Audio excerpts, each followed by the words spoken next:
Good afternoon, everybody. This is Jason Ross-Decker with the Midlothian, Illinois Voters BLOC. Today we have with us Kathy Johnson. Yes. Do you like using your middle name, or is it hyphenated? Or? Actually, I like Kathy Johnson, but for the purposes of the election, I'm going by my given name, Kathleen Johnson. Kathleen, sorry. Right. Kathleen Johnson. But I like going by Kathy. That means I'm not in trouble if I go by Kathy. Gotcha. And it is a little cold out here, so we are going to try to keep it short. We know how these go. They go about 15, 20 minutes, but it is a little chilly. We appreciate her taking time out of her day, Monday afternoon, to come out here and answer these questions. Some of them came from the members of the Voters BLOC. Some of them have been submitted by residents. So we're going to just jump right in here. Okay. And basically, we're going to start off by, can you explain who's Kathleen Johnson? I am a 26-year resident of Midlothian. I moved here with my husband in 1994 when I was pregnant. Okay. And we've lived here ever since. We have one son. His name's Quinn. He's 26. He's actually a high school special ed teacher at Bremen. Oh, so and is he a resident? And he's a resident here. So we've been involved with Midlothian in a lot of different things. I've been involved in St. Chris. I served on their school board. I was vice president or vice chair and chair for 3 out of the 5 years. I helped out with the athletic department. My husband coached for 10 years. I helped him with that. I helped to run the St. Chris Fiesta Beer Garden. So you may have been there. I may have served you. So I hope you enjoyed it. And for those who don't know, St. Christopher's is the Catholic parish. It's the Catholic parish for that. Midlothian. And we did we did a couple spring flings where we actually raised $25,000 during 1 year because the school needed more money to operate. So I was active with that. I've been active in the village. I'm currently on the Plan Commission. I also adopted a couple years ago. I don't know if everybody saw that we had Adopt a Pot. So my husband and I adopted a pot in front of the old, right by the post office, and we bought the plants. We planted them every day. We took 2 gallons of water, put it in there.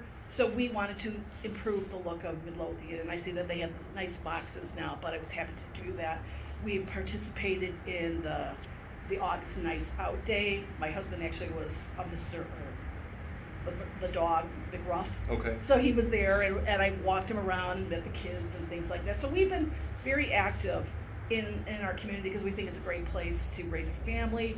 I think it's a diamond in the rough. People don't know about us, but I think once they come here, they see how friendly people are and how community-oriented people are. So that's kind of me in a nutshell from the local perspective. Personally, I work for the American College of Surgeons. If you've heard of the AMA, the American Medical Association, yes. It's that, but for surgeons. Just for surgeons. And that's what you currently do now. I currently you do. answered a few questions in your introduction, but that's great. Right, We can right. I've been there for 17 along, years. I'm the assistant director, and we accredit surgical simulation centers. This is where instead of people learning how to do surgery on real people or animals, they're actually doing them on mannequins. They're doing it through simulation. So we accredit about 100 of them around the country and the world. I'm responsible for a $500,000 budget. I'm responsible for helping to manage over 200 volunteers. These are surgeons and educators around the world that help us with our activities. I manage people. So those are like my professional things. I have a master's degree in continuing education and professional development. I went to school to be a high school history teacher. I actually taught at Queen of Peace for 3 years. So I have that experience. So I have a interesting background. Definitely, we wore a lot of hats. I wore a lot of hats, and I learned from every one of them. Absolutely. So that answered who you are, your family, what do you do for a living, and how long you've been here in Midlothian. So let's get into some questions we've taken from residents. They actually they're pretty basic questions, but they want to know what you think. Being here as long as you have, what do you feel is the best part of Midlothian? What appeals to you? Why you stay here? Why you live here? Why you raised your kid here? Right. And why you want to be elected into office? I think it's the reason we've stayed are the people and the friendships and the relationships and the connection to the community. It's small, so it's small but big. So it's 14,000 doesn't sound like a lot, but a lot of places that is small. But I've learned to work with people. I've gotten to know history of Midlothian. I think I'm a youngin' compared to a lot of people that I know that have been here their entire life, 50, 60 years. Absolutely. So we enjoy where we're at. It's close to Chicago, but you still get a sense of a suburb. I love the people because everybody comes out and supports each other, and you get to know people, and people are like, hey, do you know so-and-so? I'd like to introduce you. And everybody's open and welcoming, and I think that's the great part about Midlothian. And then what made you decide to run for trustee? I've always been interested in government. I think government does good for people, and I've been interested in stepping up to help my community. And watching Gary LaRue and Alan Moskal and Kathy Keaton over the last 4 years, they've done a tremendous amount of work for Midlothian to get it ready for its next steps. Some of the things that they've done, they're not flashy, but they're necessary. They're doing the groundwork. They're making sure things are in compliance. They're making sure policies and procedures are in place. They're hiring the right people. They have a vision for the future, and for the future you have to lay the groundwork. It's not to say that the other administrations didn't. I think they're just improving on everything that was done, and I think they've done a good job. They've taken us from the red to the black. They're doing other things in terms of flooding. You know, Gary was very active with the flooding. I live by Belly Button Hill, and if you've ever gone by there, I call it Lake Kilbourne because Absolutely. It floods. Anybody who lives over there by Belly Button Hill knows. Yeah, and I mean, we get it up to our beds. We don't get it in the house, but I feel like we're one flood away, and I think with Gary's help behind the scenes, working with the Reclamation District, working with their crews, they have gotten everything ready so that when the construction companies came in, the engineers came in, they were able to do all that work. And I appreciated that he wanted to get this flooding under control because a lot of people were leaving town because of flooding, I think. So that was really important to me, and he's done a really good job of encouraging and partnering with people to take the businesses into Midlothian. You know, and what I was on the plan commission, and one of the things that we worked on was a sign ordinance, which just kind of sounds kind of funny, but if you look around, there's signs, but there are rules to signs, and they had not been looked at for years and years. So what we wanted to do was make sure that they were reviewed and updated and put in place so that if a new business came in, they knew exactly what they were getting themselves into, so they weren't buying necessarily a sign that we would come by going, oh, you can't use that. They're going to know up front, you can do this, but you can't do that, so that it's a win-win. They're coming in, they're not wasting time and money, and we're ensuring that the look and the feel of the town represents how we want signs to look. So we were able to do things like that. So those are some of the things that I've been impressed with the current administration that I wanted to be a part of, and hopefully to take it to the next level. So let me ask you this, did you approach, because we know that you're on the slate with them, with Gary and Yep. Alan and a couple other trustees, did you approach them and want to be on, or did they approach you, or how did that come to be, if you don't mind me asking? I don't mind asking. I was approached, but I also 4 years ago said I may be interested. 4 years ago, I wasn't sure if how I felt about running. I like doing. It's definitely not for everyone. Right. I like doing. I'm a policy wonk. I like that stuff, but I wasn't sure about running because I'm sure everybody knows it can get dirty and messy, and Absolutely. I'm not that way. So when this opportunity came about, I said, yeah, I'll throw my hat in. I really want to help because I've seen what has been done for the last 4 years. So I wouldn't have done it if I didn't think it was the right thing for me personally. Gotcha. Let's see. Do you have, if you are elected, do you have any ideas or proposals in the back of your head that you'd want to share with us that you'd like to see done, or what do you think you want to bring to the table as far as maybe new ordinances, or look at old ordinances and tweak them, or what is your plan, if you have any, once you're elected? Do you have anything on the table that you'd like to put out there?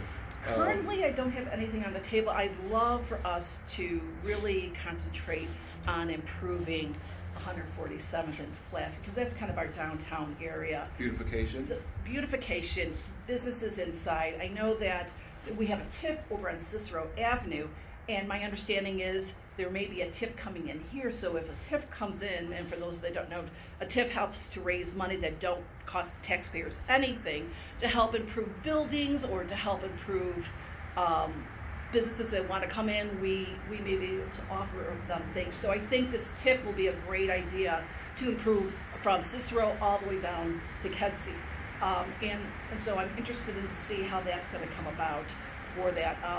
I think we just need to partner with companies to realize that we're just as good as Orland, or we're just as good as Crestwood, and come on in, and you're going to have a loyal base of followers. My husband would love more restaurants. He loves to eat, so he's always interested in that, or businesses that can help us grow, and people will want to come in. Absolutely. So with that being said, it kind of leads into the next question somebody asked. How do you see Midlothian in 4 years? And I think they mean like, what do you see different? And if you get elected and you're part of the administration, what do you see that you and the other elected officials in 4 years, what's going to be different about Midlothian, and what part do you think that you would have played in that, hypothetically? Mm-hmm. Well, that's good. Well, first we got to get through the pandemic. Absolutely. So I think that's gonna couch everything going forward. But I'm hoping that more people will move into Midlothian. They're gonna see that they have good schools, good parks. The businesses are the kind that they want to partake in. They want to go to the restaurants. They want to go and buy goods and services. And I think that the way that the current administration has laid the groundwork, it's going to be not easier, but it'll be a better process to work with those that are coming in. Absolutely. So I'm hoping that in 4 years, you know, my ideal dream would be there'd be no empty storefronts, and that there'd be businesses everywhere, and we're gonna be the buzz on the south side. Like, come live in Midlothian, has great schools, great parks, great businesses, and I hope to be a part of that in whatever way I can contribute based on my experiences and my knowledge and my skills.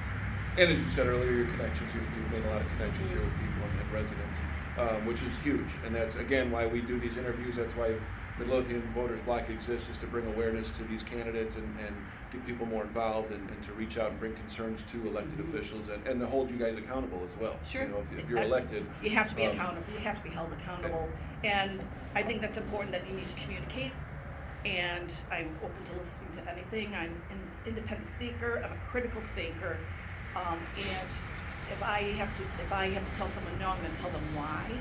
But I hope they understand why I'm telling them no. It's not because I don't want to do it. Maybe there are reasons I can't, and I hope they respect that I'm being honest with them. And that's very important to me. I think that's what we all want, is honesty with our elected officials. Honesty, transparency, communication. That's how I operate in my work. Right. And I would like to bring those skills to the government. Absolutely. All right. This is. How do you feel about if? I don't know how to. The way that this question came to us was a little weirdly worded, but it's basically asking, how do you feel about allowing residents to own chickens? Well, it's kind of an interesting question. I know I've seen that on Facebook. And goats. Some people want to own goats. I think right now the way the town is structured is more urban, suburban, and not rural. I don't know if you've ever been. I've been to Mexico, where outside the resort they have chickens and they wake you up at 5 a.m. I don't know if neighbors that are close together in terms of their housing would want chickens, you know, out there. Well, there's definitely a small minority group that wants to. Sure. I am actually part of that group that would enjoy owning some chickens. No roosters, you know, because there are other municipalities close by that do allow chickens and roosters. And I'd like to look at their ordinances. Why do you allow it? What's the pro and the con? Right. You know, it sounds funny to me. You know, I'm not trying to be discount it, but it's like I it's definitely why I saved that one towards the end, because it's kind of like towards the end. I'd have to learn why a town allows them. What's the advantages? What are the disadvantages? What are the other people in the community think of that? Because if you're spread out, I think that's one thing. But if you have your house, almost like city blocks, right. You know, if they're too close together, maybe that's not a good thing. But I'm not sure. Okay. The final question is from the members of Voters Bloc. We want to know if you have any comments or any statements regarding. We know that your slate was objected upon on numerous levels. So if you have any comments, if you can, I know it's still ongoing, I believe. Tomorrow is the final hearing. So there is a slim chance none of you will be on the ballot, correct? We are hoping that with our attorney, we are hoping that we will present a bad faith effort. That the reason that we were challenged was a shotgun approach, throwing spaghetti on a wall, just to try to get us kicked off. So we're starting from that point that this has been a bad faith effort, and the signatures that have been challenged have been found to be legitimate. The challenges that have been found to be they're not registered voters are registered voters. So the fact that we were being challenged without them doing their due diligence in terms of knowing that going into their challenge is disappointing. So I'm hoping tomorrow that we'll be found completely exonerated and can continue with the election. And as far as you know, tomorrow would be the final Yes. answer in our determination. Yes. Gotcha. That's all we have. We didn't really get a lot. I mean, as you know, answered all the questions that were submitted. Honestly, on camera, this is unedited, unscripted. She had no idea what these questions were, as all our interviews are. So we'll just leave with you can have a closing statement, and then if you'd like to let everybody know the best way to reach you Sure. or get in contact with you if they have their own concerns Sure. they don't want us to ask, or they don't want to bring it out on social media or track you down and knock on your door. Right. How do they get a hold of you, or how do they reach you? Probably the best way is through email. Okay. And would you like me to get my email? You can say it, and then what I'll do is if you Okay. want to, I can actually include it in text Okay. form in the post so people can email Sure. you directly. It's kind of long. Go It's ahead. KMC Johnson JOHNSON 1960 @gmail.com, and I'll be happy to send you an email back, answer any questions that you have, and I'm happy to take any questions. I have nothing to hide. I'm here to support Midlothian. I'm here to support the community, and I hope we can all partner together to make it better. Yep. There you have it. Kathleen Johnson, or once you get to know her, you can call her Kathy. You can call me Kathy. Candidate for trustee position here in Midlothian, April 26, 2021. I believe, I just looked it up this morning, but it's like 79 or 76 days away. So it's Wow. coming up. It's going to be It'll be coming here up here fast. sooner than later. So if you have questions, comments, concerns for her or any of the candidates, do your best to reach out to them. Thank you very much, Jason Ross Decker, Midlothian, Illinois Voters Bloc. And you can let her interview kind of sizzle in your spirit.